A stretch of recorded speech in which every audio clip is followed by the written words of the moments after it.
So, lean in, sit down, and listen as I remind you of America's story.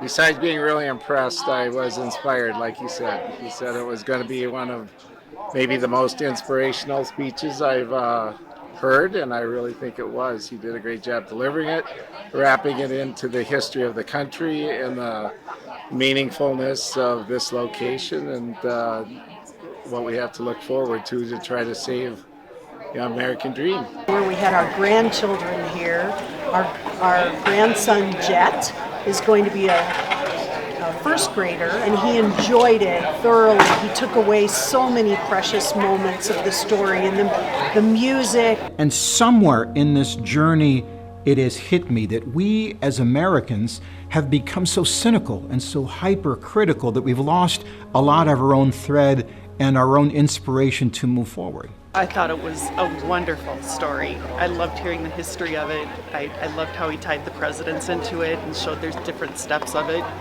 It was a great story, very inspirational. And when you fight against the odds, even if you see the dangers, you inherited that from him. Because from that time, other people have seen other things in this country that are unfair and have fought to make them fair.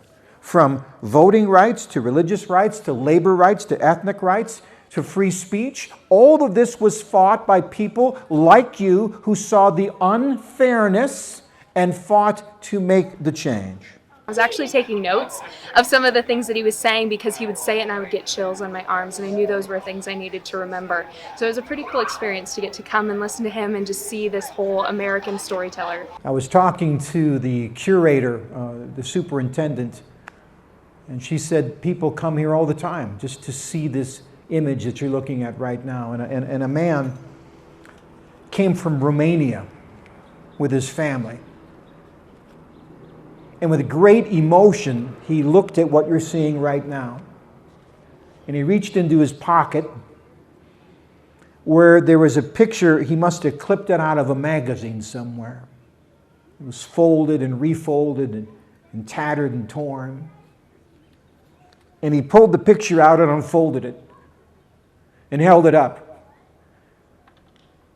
And the picture was of Mount Rushmore. And with tears streaming down his cheeks, he said, "We made it. We made it." Two things. It was impactful and hope. Those are the two words I use to describe it. It was impactful in the sense as I was watching the crowd and listening to Jeff Gould talk about the stories and the attributes of these four men on the Mount Rushmore. They were moved, and some even had tears in their eyes because he was tugging at the heartstrings of America and how we got started and where we're at now.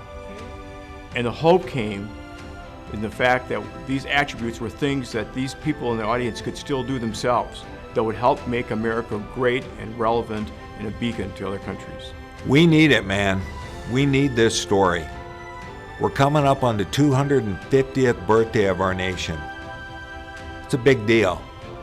Not many other nations make it this long, and no other nation has had the impact that our nation has had on the entire world.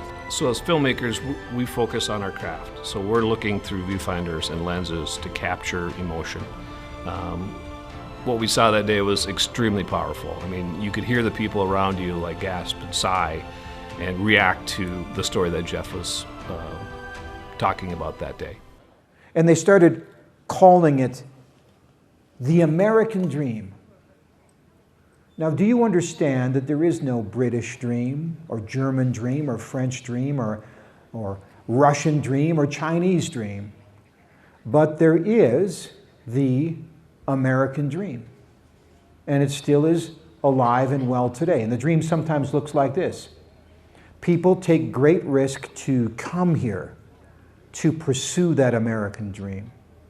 Some people are already here and they dream of making this country better. And some people hear the dream in the country that they are in and strive to make their country better. Such is the power of a dream. I'd like to think about myself and everyone around us like we are perfectly flawed. No one is perfect, but gosh darn, right? Let's think of where we come from and like where we can go with this. So we need to work the phones, hit the streets, rule the internet. So when the semi-quincentennial hits, everyone's going to want to be a part and everyone's going to want to join the party. I've never attended a performance in my life that ended with the national anthem. Usually it's at the beginning. The excitement, the emotion, the energy, the feelings that you had in your heart after listening to America's story, you got up off your feet and you sang that national anthem like you've never sang it before. It was wonderful. All over the world, people today are still asking, are we still here? Because they're in tyranny. They're looking for help. And the only place they can seem to find it is here.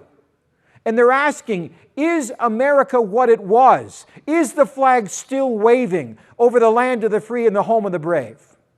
I couldn't stop crying. It was so emotional, very heart-warming, heart-wrenching. It works like this. When we raise enough money, we hit the road. We have a 501c3 set up now. Our goal is to push this story out to schools and assemblies and fairs and conventions and YouTube until all 333 million Americans see it. And you know why?